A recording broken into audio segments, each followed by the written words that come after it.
अस्सलाम वालेकुम। बीमारी अल्लाह ताला की तरफ से एक इम्तिहान भी है और दूसरा एक नेमत भी है। बुखार को अक्सर हम हल्का ले लेते हैं, लेकिन इनके जो फ़वाइद हैं वो आप मुफ्ती तारिक मसूद साहब की ज़ुबानी सुने, शायद बहुत फ़ायदा देगा।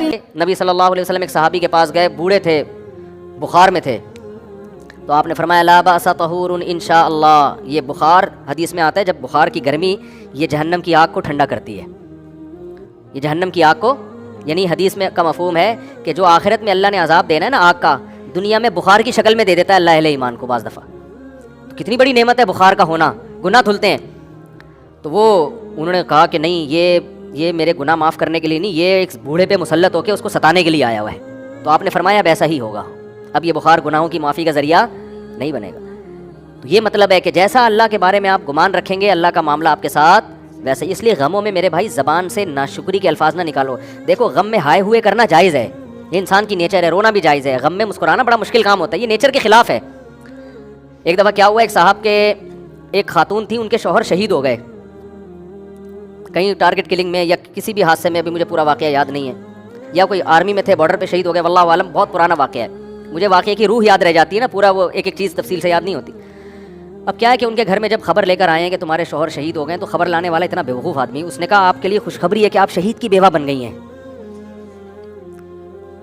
अब उस बेचारी को मजबूर किया, मिठाई खाओ और मिठाई खिलाओ, महल्ले में मिठाइयाँ बंटवाई जा रही हैं। लोग भी कह रहे हैं यार माशाल्लाह, देखो कैसा हौसला इन लोगों का कि शहीद पे खुशी मना रहे हैं। भाई ठीक है, अल्लाह ने बहुत बड़ा मकाम दे दिया, लेकिन चाहे शौहर जन्नत में ही गया हो, औरत से शौहर जुदा तो हो गया ना। अब वो बेचारी जो उसके रिलेटिव है ना, उन्होंने मुझे बताया कि वो रो भी रही है और उसको कह रहे हैं रोना नहीं है, रोना नहीं है, गुनाह मिलेगा, गुनाह मिलेगा। तो ये क्या है, ये बिल्कुल शरीयत के खिलाफ तालीमात है। भाई उसको रोने तो बेचारी को गम तो हुआ है ना, मिठाई नहीं बनती ऐसे मौके पे। शहादत बहुत बड़ा रुतबा है, शहीद के लिए है ना, वो मिठाई खिलाए, ठीक है ना।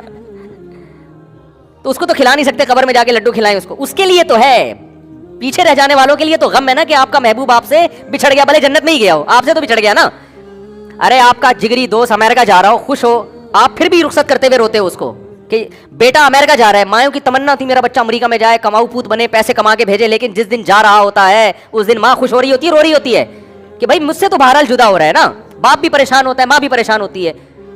तो ये एक बेटियां जब घर से रुखसत होती हैं, और आसान मिसाल, माओ ने खुद शादी कराई होती है, माओ ने खुद रिश्ता तय किया होता है, वजीफे पड़े होते हैं, लेकिन जिस दिन बच्ची रुखसत होती है, माँ रो रही होती है, हंस रही होती है। बोलो ना, अब कोई उस पर एतराज करे, लो इतनी मुश्किल से रिश्ता मिला, ये तो रो रही है, वापस करो इस रिश्ते को भाई, लेकर आ, चल भाई दफा यहाँ से। क्या ख्याल है? 50-50 याद आता है ऐसे मौके पे ना।